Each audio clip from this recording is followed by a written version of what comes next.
Welcome back. Today we're talking about failure. What if there really was no such thing as failure? How would that change your life? Today we'll talk about that.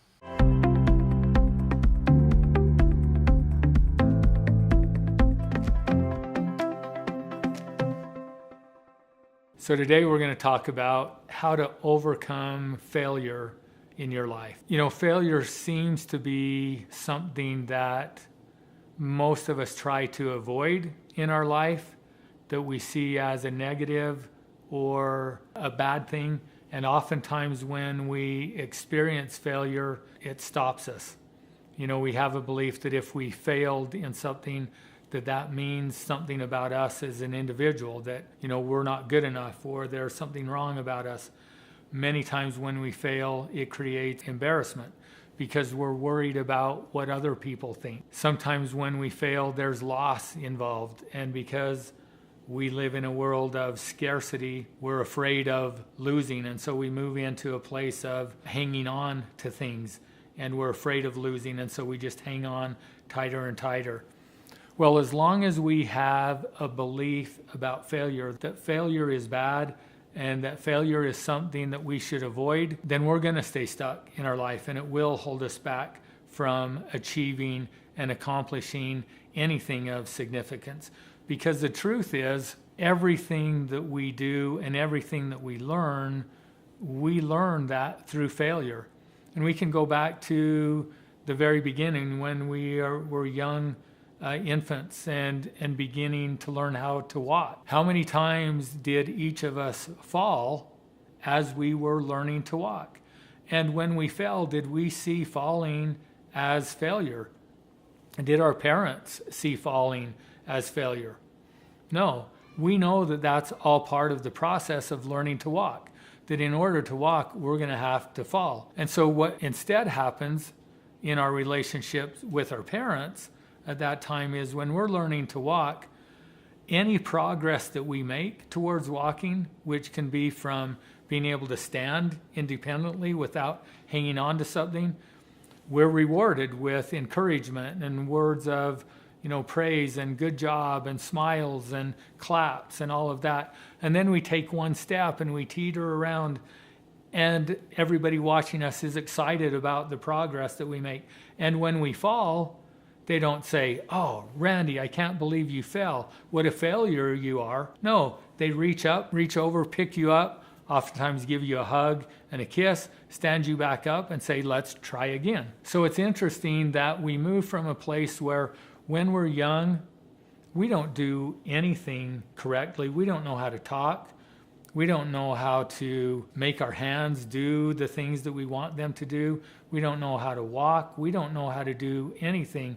And as we're learning to do all of those things, we're making mistakes and we're failing probably more often than we are succeeding. So it's interesting how we make this shift to a place where we feel like making a mistake means that there's something wrong with us. Well, do you know where that change or when that change typically begins to occur?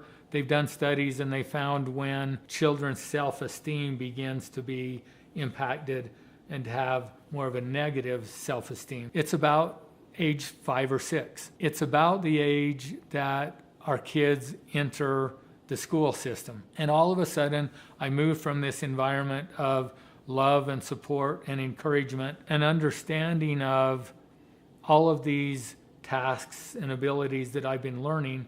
We learn through trial and error. Now we move into a system where I have other kids my age. We start doing the comparing. We start noticing that some kids do things differently than we do. Some kids are able to do things that we're not able to do. So we begin to notice that, and we may begin to wonder, well, why can't I do that as well as they can do it? The other thing that happens is we start experiencing more of the right wrong. And so I don't make my letters correctly. And so when I do my homework, I hand it in, but I do things incorrectly, the paper comes back to me with a red mark check that this is wrong, and this is wrong, and this is wrong. And we tend to focus on what's wrong and have a belief about that's bad, that's not right. And then we begin to internalize that and mean, well, if that's wrong and that's bad and I did that, then I must be wrong and I must be bad. So what do we do in order to overcome failure? First of all, we have to realize that failure doesn't exist. There is no such thing as failure. Everything that we learn to do in life, we learn to do by failing. So we fail to success. Failure is just part of learning what doesn't work so that we can try something different. Thomas Edison, said when he was asked, how did you continue trying to figure out how to make a light bulb when you failed so many times? And his response was, I never failed. Each time I just learned one more thing that didn't work. Well, what if we approached life that way and we were able to rid ourselves of the fear of failure? We were able to focus on what it is that we want to accomplish in life. And then we go out and we try and we do our best.